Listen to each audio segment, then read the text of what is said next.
भारत की धरती पर बढ़ी बाघों की दहाड़। देश में अब कुल 3167 बाघ यानी टाइगर भारत का राष्ट्रीय पशु है। देखने में ये वाकई बेहद खूबसूरत जानवर होता है, लेकिन उतना ही खतरनाक भी होता है।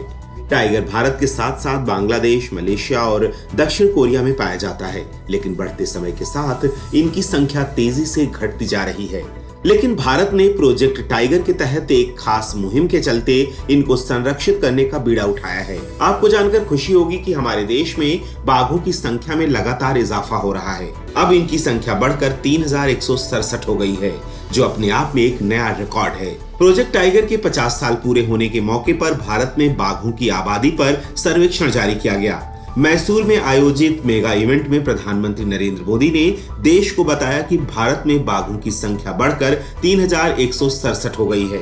नए आंकड़ों के अनुसार देश में बाघों की आबादी 2018 में 2967 से बढ़कर 2022 में 3167 हो गई है। इस आयोजन में मोदी ने अमृतकाल के दौरान बाघ संरक्षण के लिए सरकार के दृष्टिकोण को भी जारी किया और अंतर्राष्ट्रीय बिग कैट्स अलायंस यानी IBCA का भी शुभारंभ किया।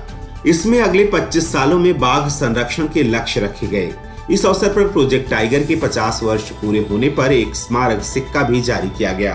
1973 में जब प्रोजेक्ट टाइगर शुरू हुआ था तब देश में 1800 बाघ रह गए थे। वहीं 2006 में महज 1411 ही बचे थे। इस लिहाज से 17 सालों में बाघों की आबादी 2.25 गुना बढ़ी, जिसके तहत भारत में अब कुल 3167 बाघ दहाड़ रहे हैं। साल 2022 में हुई गणना के अनुसार 2018 की तुलना में बाघों की आबादी में 200 का इजाफा हुआ। प्रोजेक्ट टाइगर को 50 साल हो गए हैं। इसकी सफलता न केवल भारत बल्कि पूरे विश्व के लिए गौरव की बात है।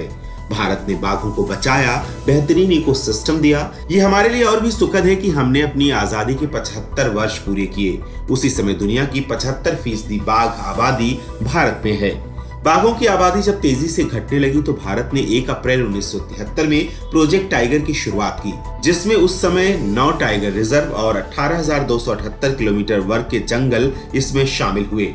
आज 50 साल में इसमें 53 टाइगर रिजर्व और 75,000 वर्ग किलोमीटर जंगल यानी देश के 2.4% भूभाग में चल रहा है प्रोजेक्ट टाइगर। ताजा आंकड़ों की गणना में 32,588 कैमरों ने 4.7 करोड़ तस्वीरें ली। मध्य भारत में बाघों की संख्या 1033 से बढ़कर 4 साल में 1161 पर आई। महाराष्ट्र और मध्य प्रदेश के कई नए इलाकों में बाघ नजर आए। सुंदरवन में 100 बाघ मिले, जो 2018 में दर्ज 88 से अधिक है। पश्चिमी घाट में 2022 में 824 बाघ मिले। आपको जानकर खुशी होगी कि दुनिया के केवल 2.4 भूमि क्षेत्र के साथ भारत वैश्विक विविधता में लगभग 8% का योगदान देता है और इन 50 सालों में भारत ने न केवल बाघों को बचाया है बल्कि उसे फलने फूलने के लिए एक बेहतरीन इकोसिस्टम भी दिया है। आपको बता दें कि बाघ का दूसरा नाम पैंथेरा है। साथ ही इसको बड़ी बिल्ली भी कहा जाता है क्योंकि ये उनके परिवार से होती है और ये मांसाहारी पशु है। ये बिल्ली की जाति के सबसे बड़े जीव होते हैं। ये करीबन 300 किलोग्राम तक वजनी और 6 से 7 फीट तक लंबा हो सकता है।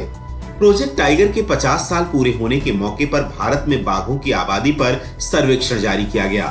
क्या आपने भी जंगल सफारी का आनंद उठाया है? भारत में और कौन से जीव को बचाने की आवश्यकता है?